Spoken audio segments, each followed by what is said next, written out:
Today we're going to talk about the ban list and find out what changes need to happen to make Yu-Gi-Oh! A better game. How's it going everyone, and welcome back to another video. Today we're talking about the ban list, and it's been about 2.5 months since the last ban list we had back in April, which had a few changes that weren't super impactful, and hopefully we get a new list before the upcoming NAWCQ in the middle of June, because we're in a format right now that most people aren't too thrilled about. So I wanted to take a look at the ban list and make a few changes that I believe could help make Yu-Gi-Oh! A better game. But I do have to say, this is not a prediction video. This is only going to be my wish list, and that's it. My prediction video will be coming out next week. So if you're excited for a potential ban list, then make sure to smash the like button as we continue to cover what's going on in Yu-Gi-Oh! In 2024. Also, subscribe to the channel if you haven't already. Only about 15% of my viewers are actually subscribed, and if you don't want to miss a single video, that is the best way to do so. But with that being said, these are my ban list wishes for the June 2024 competitive Yu-Gi-Oh! Format. So here's how we're gonna do this. I'm gonna start off by talking about cards that I believe should be banned, then limited, then semied, and then finally cards that can come off the list to 3 copies. I'm going to try and keep this wish list as realistic as possible as well, and if you think that I'm crazy for suggesting something, then let me know down in the comments. And at the very end, I'll have a few cards I want to talk about that may not see any changes on my list, but are pretty popular suggestions, so I'll be addressing them too. Starting off with our banned cards, we have Hot Red Dragon Archfiend King Calamity. This card is disgusting. It is an absolutely broken card that once it gets abused more consistently, definitely should get banned. And I think with a deck like Centurion and Crimson Dragon, of course, which can easily abuse this card, it makes it a big threat in the format. Calamities can single-handedly shut down so many decks in Yu-Gi-Oh! And in my opinion, that's just not okay. Centurion may not be as highly represented as other decks in the format, and the combo may not even be as strong or resilient to hand traps as other decks are, but it's so good that it has to be addressed at some point or another, because eventually it's going to be even more consistent to spit this card out, which means Yu-Gi-Oh! Will become a die roll dependent game once again. The longer King Calamity is in the format, the worse it'll get, and the easier it'll be for it to actually be summoned out on the opponent's turn. We saw it with VFD how easy it was to summon that out once we had easy access to a bunch of level 9 monsters, and we're going to see it again with Calamities. It's time for it to go. I'm also 100% confident in my decision to ban Gimmick Puppet Nightmare. I think this card is the true problem in the branded deck. Yes, there are other cards that you can use to replace what Gimmick Puppet Nightmare does, but they're not anywhere near as good. Sure, you have Ido, but that card has to actually be on the field. So if there's a card like Forbidden Droplet or something like a copy of Enemy Controller, you're going to be in a really good position to get it off the field, act as interruption, and then continue your plays normally.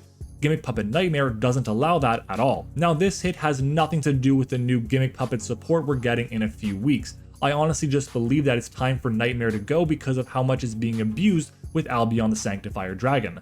Speaking of which, some people believe that Albion is the card that needs to go, and I couldn't disagree more. It's just a really strong, powerful monster that Branded kind of needs to be able to keep up with a lot of decks in the format today. We're seeing it right now. Branded, while it is a really good deck, it just can't keep up with these other top tier fire strategies, and a part of the reason why they can is because they have access to the Gimmick Puppet lock with Albion. Maybe it's personal preference, but I'd definitely rather keep Albion in the format rather than Gimmick Puppet Nightmare. If we end up replacing it with a copy of Ido, then so be it, it is what it is. Beatrice, Lady of the Eternal, was just limited in the OCG, and personally that is a mistake. They've had the Fiendsmith cards now for a couple of months, and they have been absolutely dominating the format.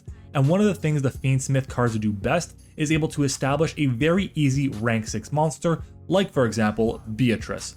This card is ridiculous, allowing you to basically OTK your opponents, or FTK them rather, with the effects of Transaction Rollback and Ghost Meets Girl, and of course set up a ton of other plays as well. But it's not just because of the Fiendsmith cards we're going to be receiving in the next few weeks in the Infinite Forbidden. Look at all the really powerful generic level 6 monsters that are easily summonable, like the Bestials for example, and of course Nightmare Apprentice, and so on. They're all really good at setting up Beatrice, and pretty much anytime you see Beatrice on the field, nothing good can come of it. It always enables such degenerate combos, and I really think that it's time for it to go. And the final banned card on my wish list is going to be World Sea Dragon Zelantis. Now, for a card that was very much hyped on its release and then the hype kind of died down, it has had a pretty good comeback in 2024 with the release of the good Snake Eye cards and with Promethean Princess.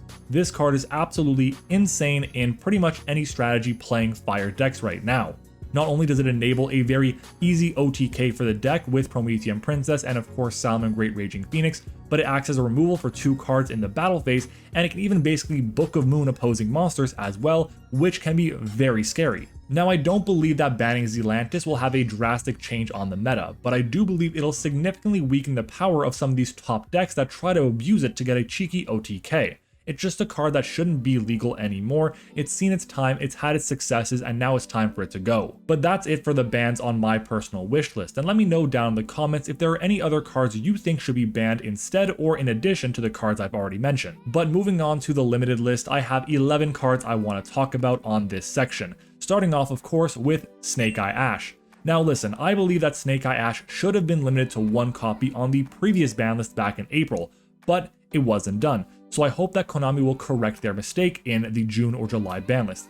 Now I will say, it's not that likely because it just got reprinted as an OTS Ultimate Rare, but I do think that in a couple of weeks, once the hype kind of dies down, it's still going to be a card we can see play at 1 copy, even though it's already been printed at a high rarity. It's also already at 1 copy in both the OCG and in Master Duel, which I think is a great decision to be able to lower the power level and consistency of a deck like Snake Eye, and the TCG should definitely follow suit.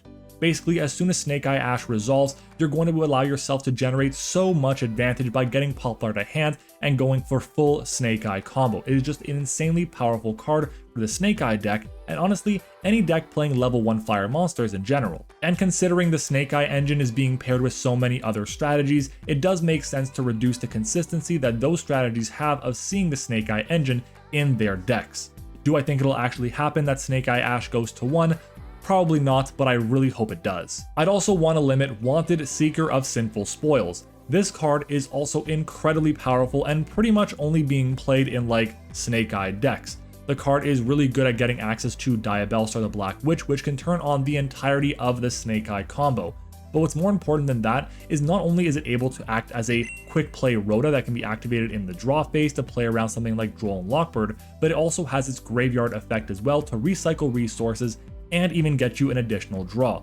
Just resolving Wanted leads to so much advantage that it should be limited in my opinion. And with both Wanted and Snake Eye Ash at 1 copy each, it means that the Snake Eye decks and any decks playing this engine have 4 fewer starters, which is a really good thing at reducing consistency in many strategies. But is that going to be enough? On its own, these 2 hits won't be enough, but I do believe that if we also limit Bonfire to 1 copy, then it will be enough to keep Snake Eye in check.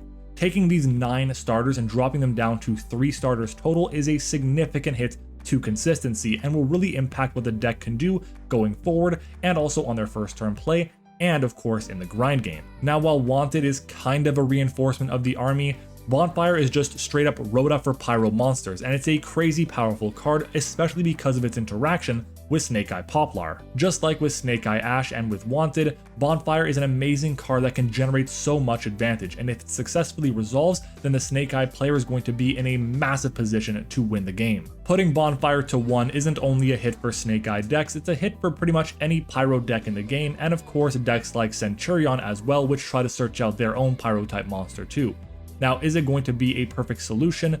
Probably not, because there's going to be some decks that really want to have this card at 3 copies to compete, but honestly, considering that Snake Eye is that dominant of a deck right now, we need to put that deck in check. And as you've seen from my list so far, my first 3 limits are all there to address the problem that is Snake Eye decks, and of course, Zealantis kind of helps with that too. And again, consistency hits are heavily debated right now if it's the right thing to do for a deck, so let me know down in the comments what your thoughts are on consistency hits versus hits to actual power cards in the deck. I'd love to hear it. But moving on to our next card on the limited section, it's going to be once again a card that is going to be reducing consistency for a lot of strategies, being a Pot of Prosperity. This card is amazing. It is one of the best cards in the game. Even after its reprint in Rarity Collection 2, it is now at least $5 a copy for the least expensive version, which is still quite high. But honestly, Pot of Prosperity allows so many decks to compete at a high level when they really shouldn't be able to. Think of it this way, we have a deck like Tenpai Dragon which has 15 pieces of actual engine. The likelihood of seeing those cards in a given hand is pretty low. When you add Pot of Prosperity, it significantly increases that chance, which makes it easier to be able to OTK and achieve their game plan. But that's just one side of the argument. Pot of Prosperity can also help you dig for more power cards and non-engine pieces, as well as just some good side deck tools to help you win a matchup where you wouldn't have drawn your side deck cards earlier. I do believe that this card is incredibly powerful, and it just has too much of an impact on the game today, and the restrictions it has really are kind of laughable. So for that reason, Pot of Prosperity should go to 1 copy. This next hit may be a little controversial, and that's Dimension Shifter to 1. Now the reason why I say it's controversial is because it kind of has the same-ish argument as Max C going to 1. If you put Max C to 1, it becomes an incredibly sacky card just like Dimension Shifter, so you want to make sure either everyone who's playing D-Shifter has access to it at the full copy or just ban it altogether. But I personally believe at 1 copy it's fine. The chances of pulling a D-Shifter on your first turn are going to be significantly lower now that it's going to be limited to 1, and the decks that really take advantage of it heavily won't be able to rely on it as much. But the real reason I'm limiting Shifter to 1 is because at the end of the day, it's a floodgate, and all the floodgates we've seen have been basically banned in the case of Summon Limit, or limited in the case of like Anti-Spell Fragrance, Tikaboo, Gozen Match, etc. Shifter is basically just like those cards and should be hit to 1 copy in my opinion. But speaking of floodgates, let's also limit Skill Drain. This is the newest floodgate that's seeing play in Snake Eye decks. Not only was it reprinted in Rarity Collection 2, so now everyone has access to it, but Snake Eye decks are also easily able to take advantage of this card because they can turn it off on their turn and just wait for their opponent to threaten something, and they can just flip up a copy of Skill Drain and try and win the game. Sure, there are other cards and other floodgates like Deck Lockdown, for example, that kind of serve the same purpose, but at least Deck Lockdown is much harder to deal with than a copy like Skill Drain. I thought it was a mistake to unlimit Skill Drain a few years ago, and I really hope they learn from their mistake and put it back on the ban list. Heavy Storm to 1 should not be controversial at all. The OCG has it, and it's seeing some play in side decks at best case scenario. Basically, it's another version of Harpy's Feather Duster, which I think is a really solid card to have in most side decks. Now, is it better than something like Cosmic Cyclone? That really depends because Cosmic Cyclone is a quick play spell.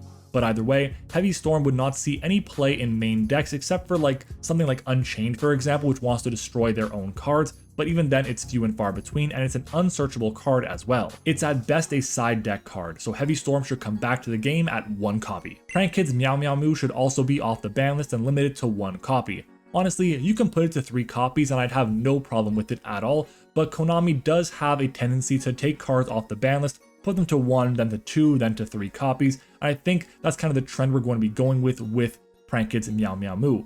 It's a great card for the Prank Kid strategy, but it won't be doing anything at all in 2024, so definitely just put it to 1 copy and give the deck back one of its main playmakers. Zodiac Trident was banned, then unbanned, then banned again, and I don't think Konami wants to make the same mistake twice. But I do think it's a card that could actually come off the ban list right now. One of the biggest issues with Zodiac Trident was that it can give so many decks a free pop if they decide to invest the extra deck space into it.